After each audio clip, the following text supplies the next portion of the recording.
Welcome back Rajiv sir. आज हम discussion start करेंगे जहां हमने लास्ट वीडियो में एंड की थी on Asia cup present team.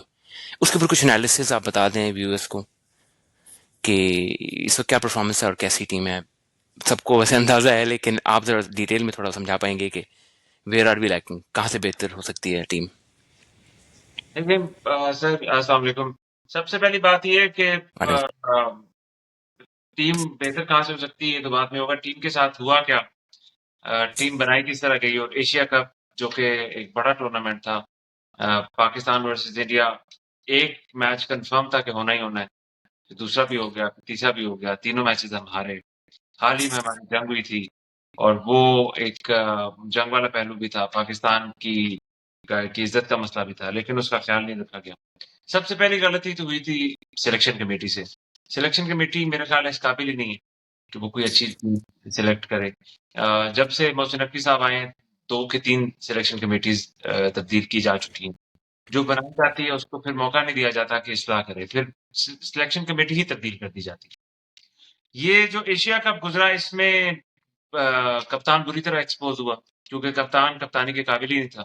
आपने एक गलत बंदे को कप्तानी दे दी, क्योंकि जिस बंदे का कैरियर, अगर आप टी20 कैरियर देखें जिसकी आपने उसको कप्तानी दी है, तो अभी तक एशिया कप के मिला के 32 मैचेस टी20 के इंटरनेशनल्स खेल चुका है।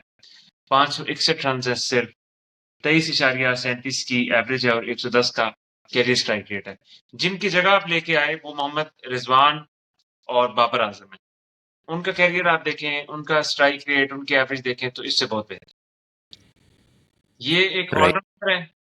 सलमान अली आगा साहब एक ऑलराउंडर है, लेकिन जब से इन्होंने कप्तानी संभाली है, इन्होंने बॉलिंग करना छोड़ दी है। पूरे एशिया कप में इन्होंने 7 मैचेस खेले हैं, सिर्फ 2 ओवर्स किए हैं। एक मैच में 2 ओवर्स किए हैं और 1 विकेट हासिल की। सलमान अली आगा ने पूरे एशिया कप में 7 मैचेस में 7 इनिंग्स में 72 रन किए, एवरेज थी 12 की। जब कप्तान आपका ना खेल रहा है ना बॉलिंग कर रहा है, सिर्फ आपने कप्तानी के लिए रखा हुआ है, तो फिर आप ऐसा बंदा ले आए जो सिर्फ डिसीजन मेकिंग करे, जिसको खेलने पे आप ना लगाएं। वो हुआ तो यही ना पूरे एशिया कप में।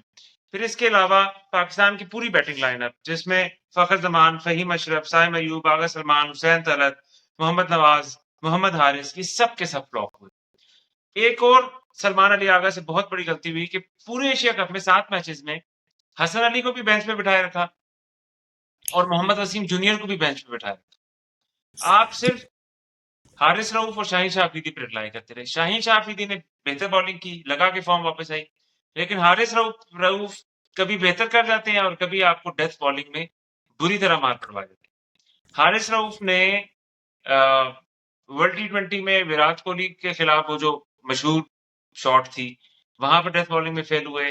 यूएसए के खिलाफ जी। डेथ बॉलिंग में फेल हुए। फिर उसके अलावा अभी एशिया कप में इंडिया के खिलाफ डेथ डेथ बॉलिंग में फेल हुए। तो जब एक बंदा आपको पता है कि डेथ बॉलिंग में नहीं चल सकता, तो आप कोई ऐसा अल्टरनेट सोर्स आपके पास होना चाहिए ना कि आखिर में एक ओवर किसी का बचा हो। इन पिचेस पे हसन अली और मोहम्मद वसीम जूनियर कारआमद हो सकते थे, लेकिन अनफॉर्चुनेटली एक भी मैच नहीं खिलाया गया। लेकिन इस पे क्वेश्चन है राजीव सर, एक क्वेश्चन है, क्या Agha Salman is the sole decision maker in this process?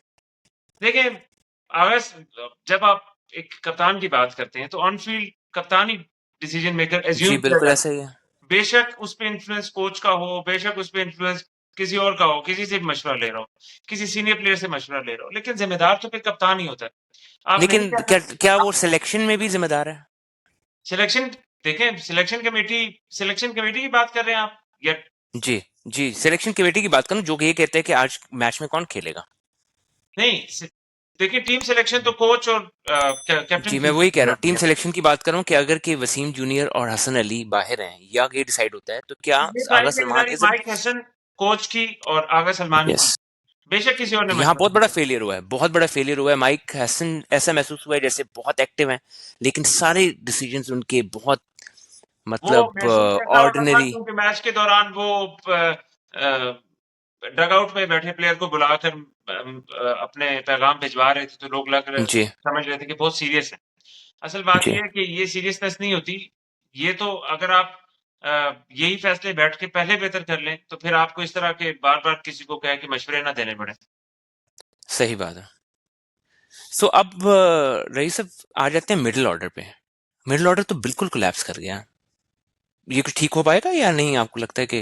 देखें आपके मिडिल ऑर्डर में है कौन। आपके मिडिल ऑर्डर में पहले आप फखर जमान को वन डाउन खिला रहे थे, फिर आपने फखर जमान को ओपनिंग करवाना शुरू कर दी और साइम अयूब को वन डाउन खिलाया। ना साइम अयूब वन डाउन में चला, ना फखर जमान वन डाउन पे चला, ना दोनों ओपनिंग में चले। तो आप जब शफलिंग करेंगे सीरीज के दौरान और इतनी टेंस्ड सिचुएशन में, तो फिर आप बेसिकली प्लेयर का कैरियर खत्म कर रहे होते हैं। जब आपको पता ही इतना नहीं है आपने इंपॉर्टेंट है। दो पे खिलाना है, तीन पे खिलाना है। फिर नीचे आप आए, नीचे कौन है आपका लेट मिडिल ऑर्डर में? कौन है? फहीम अशरफ, मोहम्मद नवाज, आपका हुसैन तलत। सबसे बड़ा एक और मैं आपको बॉलिंग पे जाऊं तो फाइनल में हुसैन तलत से एक ओवर भी नहीं करवाया, सिर्फ बैटिंग करवाई है, ऐसे वो भी वो चला नहीं। एक बॉलर है, मीडियम पेसर है, आपको पता है कि फहीम अशरफ ने वहां पे 2 विकेट्स ली हैं उसी मीडियम पेसर ने, और हुसैन तलत की भी उतनी पेस थी। तो जब आपको पता था कि यहाँ पे मीडियम पेसर चल रहा है, स्पिनर चल रहा है, तो आपने फास्ट बॉलर को देकर लास्ट ओवर तो पाकिस्तान को हरवा दिया। आपको कप्तानी करनी नहीं आती और ऑन द पाकिस्तान। कॉन्ट्रेरी अगर देखा जाए इंडिया को, तो उन्होंने दुबई यूज करके उसको भी उन्होंने बड़ा डिसीजन, बहुत क्रिटिकल था कि उसको ये, लेकिन उन्होंने इसको किया तो उसने रिस्पॉन्स अच्छा उनके लिए बॉलिंग करके दी, राइट। इस बिल्कुल। तरह का तो आपको चैलेंजेस लेने पड़ते हैं कि ताकि आप इस तरह के रिस्क तो लेने पड़ेंगे आप ताकि कोई आपके पास परफॉर्मेंस आए। आपके पास ना स्पेशलिस्ट स्पिनर है। अबरार अहमद पे आप रिलाई करते हैं, लेकिन अबरार अहमद मेरा ख्याल है कि मुझे तो नहीं लगता कि टी20 स्क्वाड में शामिल भी करना चाहिए। देखें विकेट्स, एक दो विकेट्स ले जाना ये कोई बड़ी बात नहीं होती। असल बात ये होती है कि आप 4 ओवर ऐसी सिचुएशन में रिलाई कर सके कि आप आखिरी ओवर भी आपको कॉन्फिडेंस होना चाहिए कि हम अबरार अहमद को दे सकते हैं। राइट। स्पेशलिस्ट जिसको बोलते हैं कि किसी भी सिचुएशन में किसी भी पिच पे चले। True true true. तो ओवरऑल मैंने भी यही देखा है यहाँ पर, क्योंकि मैं तो खुद यूएई बेस्ड हूँ, और यहाँ पर सेंटिमेंट्स जो लोगों के थे वो यही था कि एक बहुत बड़ा गैप नजर आया। जहाँ पर आप इंडिया को कंपेयर करते हैं, वहां पर पहली बात है बैटिंग टूवर्ड डेथ, पूरी टीम नीचे तक बैटिंग कर सकती है किसी भी सिचुएशन में आ जाए। हमारी तरफ तो कोलैप्स ही सेकंड से शुरू हो गया। क्या Sahibzada Farhan was the only one two contribute in the team? कितनी उसकी आपने इनिंग को जाया किया, कितनी एफर्ट उसको को आपने वेस्ट कर दिया फाइनल में। देखें यही बात है ना, साहिबजादा फरहान परफॉर्म कर, साहिबजादा फरहान डोमेस्टिक में 2017 से परफॉर्म कर रहे हैं। आप पाकिस्तान कप 2016-17 से उठा के देखिए, तब से परफॉर्म कर रहे हैं। तो अब 2025 में जाके आप समझे उसको मौका मिला, और जब उसको मौका मिला है तो वो बेहतर कर रहा है। इससे भी बेहतर हो सकता है, राइट। लेकिन बेहतर कर रहा है, बाकियों से बेहतर कर रहा है। उसकी मेहनत को इन्होंने जाया कर दिया, फाइनल में सही भी बात। जाया कर दिया। जहां पर 100, फिर जहां जिस तरह फरहान और फखर ने स्टार्ट दिया था, फिर तो 180-90 होने चाहिए थे ना। लेकिन एग्रीड। लेकिन उसके नीचे फिर किसी को बैटिंग आती ही नहीं है, तो बैटिंग करेंगे कैसे? साढ़े 10-15 रन वाले प्लेयर हैं। आप 10-15 रन से ऊपर एक्सपेक्ट नहीं कर सकते। फहीम अशरफ आकर एक दो छक्के लगा सकता है, लेकिन वो आपको 40-50 रन करने की उसमें एबिलिटी नहीं है। नवाज में भी नहीं है। नवाज एक इनिंग में खेल जाएगा 7-8 में, लेकिन बाकी 6 में क्या करें फिर? तो इससे एक सवाल और होता है रईस साहब, जैसे हमने लास्ट एपिसोड में भी बात की थी, ग्रूमिंग ऑफ प्लेयर, वो किस लेवल पे होती है? कुछ आप बता सकते हैं कि किसी भी किस लेवल पे करता है? एक नेशनल एकेडमी बनी थी लाहौर में, उससे लगा कि जी शायद वो बहुत सारे स्किल के साथ और भी कम्युनिकेशन इस तरह की भी ट्रेनिंग देते हो। क्या ऐसा कुछ है प्रोग्राम या नहीं, आपको देखें लगता है? देखें ये एक खिलाड़ी ना एक हीरे की तरह होता है। आप उसको जितना तराशें वो उतना निकलता है, और डोमेस्टिक क्रिकेट आपकी खिलाड़ी को तराशती है, आपका राइट। पीएसएल नहीं तराशता। अनफॉर्चुनेटली पिछले 8-9 सालों से, जब से पीएसएल आया है, एक प्लेयर आया, उसने एक सीजन अच्छा खेला, अगली सीरीज में उसका नाम शामिल। आप बहुत सारे उठा के देख लें, हुसैन तलत वहीं से आया, मोहम्मद नवाज वहीं से आया, हसन अली वहीं से आया, साइम अयूब वहीं से आया। ये सारे के सारे पीएसएल से आ रहे हैं। डोमेस्टिक इन्होंने कितनी खेली है, सबके स्टैट्स मौजूद हैं, आप जाके उठा के देख लें डोमेस्टिक कितनी खेली है, ना होने के बराबर। डोमेस्टिक पे तवज्जो नहीं दी जा रही। कभी आके कोई चेयरमैन आके डिपार्टमेंटल क्रिकेट को खत्म कर देता है, कभी आके उसको रिस्टोर कर दिया जाता है, कभी कोई। जब तक आप डोमेस्टिक को क्राइटेरिया दोबारा नहीं बनाएंगे, आपके पास प्लेयर्स नहीं आएंगे। पीएसएल की बुनियाद पर फिर ऐसे ही प्लेयर्स आएंगे जो कि चल गए तो चांद तक, ना चले तो शाम तक। सही बात है। ये जो है ना डोमेस्टिक क्रिकेट, इसका मतलब है कि डोमेस्टिक क्रिकेट तो फिर बहुत बड़े लेवल ऊपर चली जाती है, मैनेजमेंट लेवल पे, कि यहाँ से तो मतलब स्ट्रक्चर ही मैंने देखा है कि कम हो गया, कॉम्पिटिशन्स कौन सी ऐसी ट्रॉफीज हैं जो हो रही हैं डोमेस्टिक के अंदर जिसको कहा जाए कि वो एक प्लेयर को सिलेक्ट करवाती हैं या उसकी एबिलिटीज को सामने लाती हैं पीसीबी को, और फिर मेरिट के ऊपर सिलेक्शन? देखिए सर, पहले क्रिकेटर्स ग्रेट्स इसीलिए पैदा हुए हैं, आप दुनिया में देखें बड़े-बड़े प्लेयर्स इसलिए पैदा हुए हैं, उनके बड़े-बड़े रिकॉर्ड्स हैं, वो इस वजह से हैं क्योंकि डोमेस्टिक होती थी और इंटरनेशनल क्रिकेट होती थी। इंटरनेशनल में वनडे इंटरनेशनल्स होते थे और टेस्ट होता था और कुछ नहीं होता था। फिर टी20 शामिल कर लिया गया, फिर लीग्स आ गई, फिर अपनी लीग नहीं, फिर लोगों की लीग्स भी जाके खेलो। अब एक प्लेयर को फ़िक्र ही नहीं है, उसको रिकॉर्ड से उसका ताल्लुक ही नहीं है। वो कहता है मैंने रिकॉर्ड्स क्या करने, मेरे पास पैसा आ रहा है। तो अल्टीमेटली तो फिर सक्सेस पैसा देखा जा रहा है ना, ये तो नहीं देखा जा रहा कि एक ग्रेट प्लेयर बन रहा है या नहीं। मतलब जो बंदा टेस्ट क्रिकेट से इनकार कर रहा है, वो क्रिकेटर ही नहीं है। असल तो क्रिकेट ही टेस्ट क्रिकेट है। जो टेस्ट क्रिकेट देखता नहीं है, मेरा ख्याल है वो शायद वो उसको क्रिकेट का शौक नहीं है, और जो खेलता नहीं है, मेरा ख्याल है वो क्रिकेटर नहीं है। वो तो बैकबोन है, लेकिन इनको प्रॉब्लम ये होती है कि जैसी टेस्ट क्रिकेट की बारी आती है वहां टेम्परामेंट आता है, वहां बहुत सारा स्किल चाहिए, वहां पर फिर प्लेयर्स एग्ज़ैक्टली, वहाँ पर टेक्निक चाहिए, वहाँ पर आप एक्सपोज़ हो जाते हैं।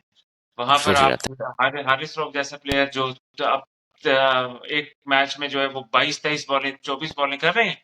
तो टेस्ट क्रिकेट में आपने एक दिन में अगर 120 बॉल करनी है तो आप कैसे करेंगे? आपको करनी नहीं आती। हैं। सही बात है। फिर ट्रेनिंग भी उस तरह नहीं है। तो इसका तो एक ही अभी तक समझ आ रही है कि अभी कोई प्लेयर बैटिंग के अंदर हमें नहीं नजर आ रहा कि ऐसी टेक्निकल प्लेयर हों जो टीम को ना स्ट्रेंथ कर दें, एडर मिडिल ऑर्डर में या फिर वन डाउन के या फोर्थ पे। बाबर आजम का क्या रोल है, क्या फ्यूचर है इसके अंदर, आपको नजर आता? देखें, बाबर आज़म के बहुत सारे लोग बैट पैच सब में आता है। मतलब मिसाल के तौर पर एक बंदा है, वो किसी उसका जॉब करियर है और बैट पैच उस पे आ गया, तो इसका ये मतलब तो नहीं है ना कि आप उसको घर बिठा देंगे। इसका तो मतलब ये है कि आप इंतज़ार करेंगे वो बैट पैच गुज़र जाए और उसको मौका देते रहेंगे। बाबर आज़म को मौके तो मिले हैं, लेकिन वो बैट पैच जी। खत्म नहीं हुआ। लेकिन आप ये फैक्ट डिनाई नहीं कर सकते कि बाबर आज़म जैसा प्लेयर आपके पास ना है और ना आने की कोई उम्मीद है। आप बाबर आज़म की स्टैट्स की अगर हम बात करें तो बाबर आज़म की स्टैट्स आप उठा के देख लें टी20 में, जो ये स्ट्राइक रेट की बात करते हैं, जो ये एवरेज की बात करते हैं, इन सारों की एवरेज बाबर आज़म के बहुत करीब भी नहीं भटकती। ना एवरेज, ना रन्स, ना स्ट्राइक रेट, किसी की भी नहीं। तो जब आप बाबर सही। आज़म को हटाना चाहते हैं तो हटाएँ, लेकिन उससे फिर बेहतर लेके आएँ। जो फिर 5,000 6,000 रन्स आपको टी20 इंटरनेशनल्स में करके दे। फिर हम कहेंगे हाँ जी, ये बाबर आज़म से बेहतर था। अब रिप्लेसमेंट हमेशा बेहतर होनी चाहिए ना, कि जी। रिप्लेसमेंट पहले से भी बुरी होगी। अगर बाबर आज़म परफ़ॉर्म नहीं कर रहा, बाबर आज़म के पीछे आप लग गए हैं।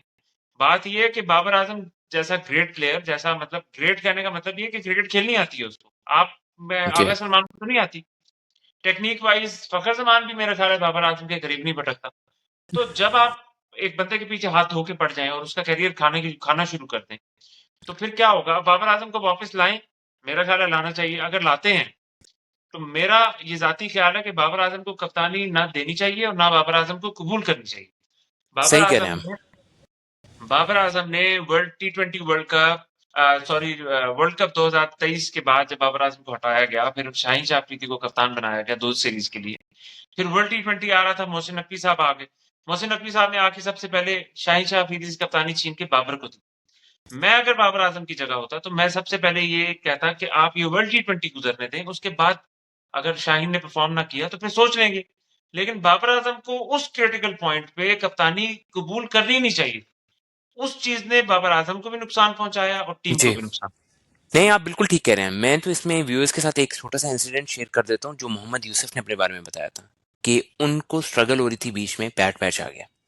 उस वक्त आमिर सुहेल कोच थे, और आमिर सुहेल ने आइडेंटिफाई किया कि उनके बैट और पैड में बहुत गैप है, लेकिन ये गैप बैट और पैड में एक साथ दूर नहीं हुआ। ही took a bit of time to settle down, लेकिन जब उनको उन्होंने आइडेंटिफाई किया कोच ने कि ये तुम्हारा इशू है, कोच का काम है वो आइडेंटिफाई करे इशू, और उसके बाद प्लेयर का काम है उसको रेक्टिफाई करना। फिर उसके बाद मोहम्मद यूसुफ फॉर्म में आ गए थे। तो थोड़ा मेरे ख्याल है पेशेंस की भी जरूरत है। हम एज अ नेशन पेशेंस नहीं रखते। हमें हर वक्त एक सीरीज अगर एक कैप्टन की चली गई, हम वहां से शोर मचाना शुरू कर देते हैं कि जी कैप्टन रिप्लेस करें, प्लेयर को रिप्लेस करें। इसका क्या इम्पैक्ट होता है टीम मैनेजमेंट के अंदर ऐसे डिसीजन में? देखिए सर, आपने कोच की बात की है, हमारे पहले कोच आते थे कुछ टाइम के लिए।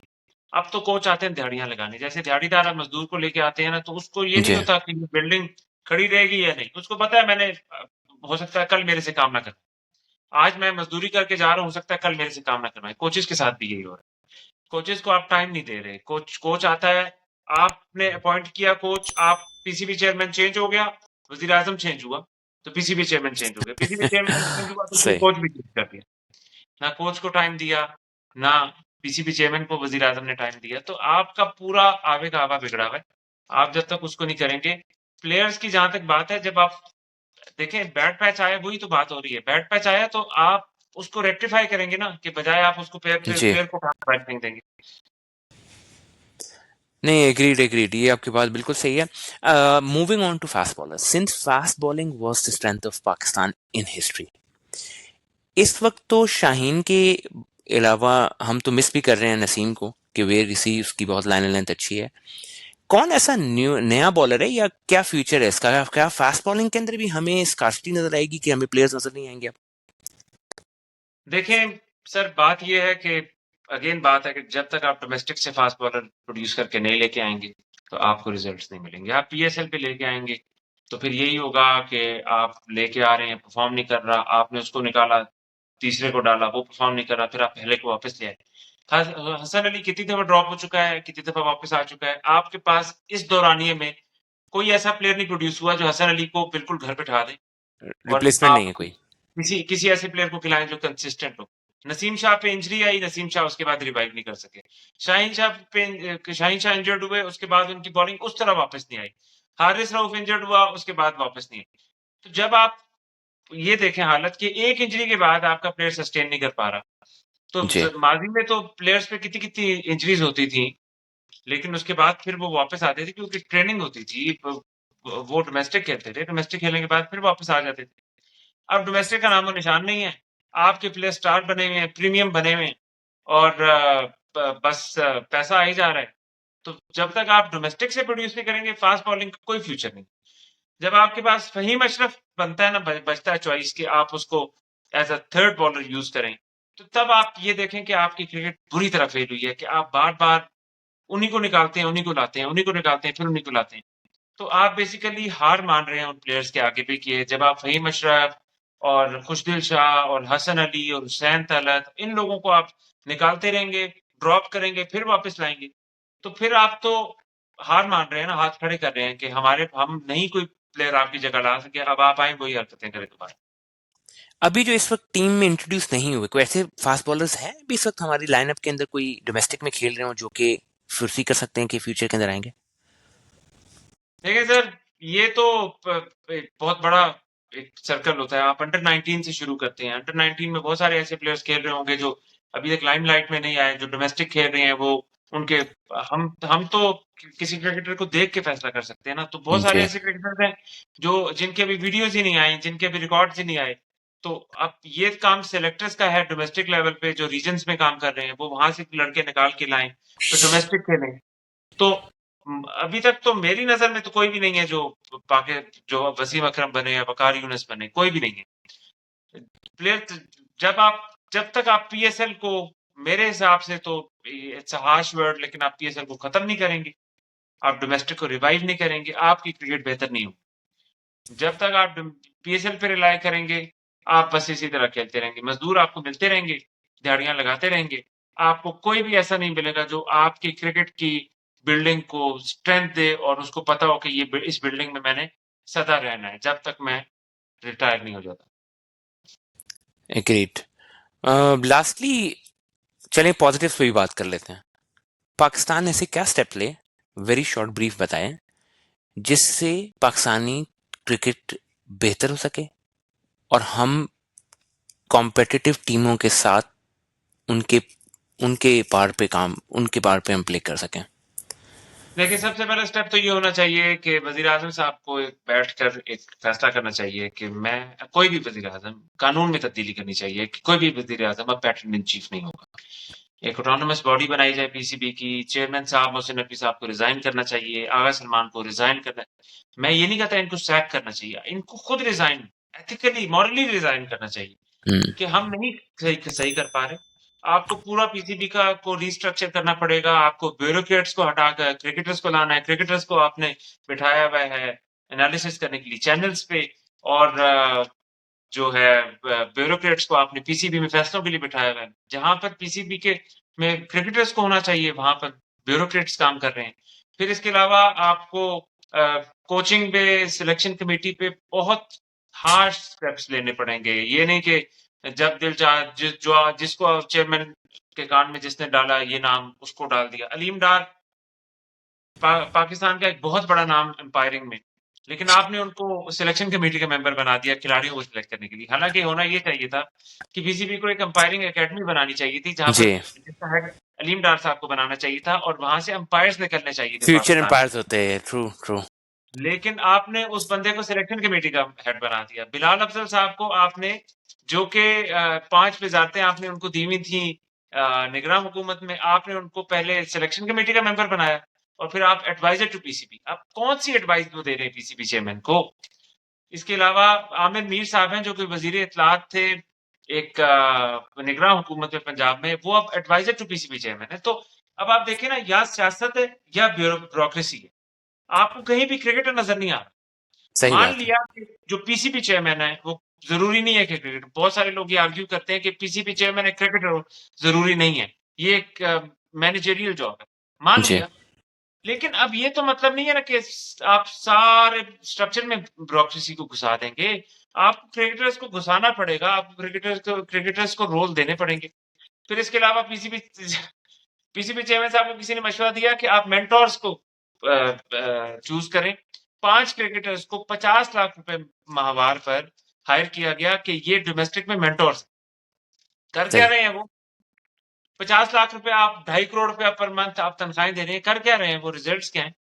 मतलब कोई वो नहीं है, डायरेक्शन नहीं है। तो मेरे ख्याल में जब आप टॉप से रेक्टिफिकेशन नहीं करेंगे, जब तक आप पैटर्न इन चीफ वाला रूल खत्म नहीं करेंगे, आपकी क्रिकेट इसी तरह रोती रहेगी, हम भी रोते रहेंगे।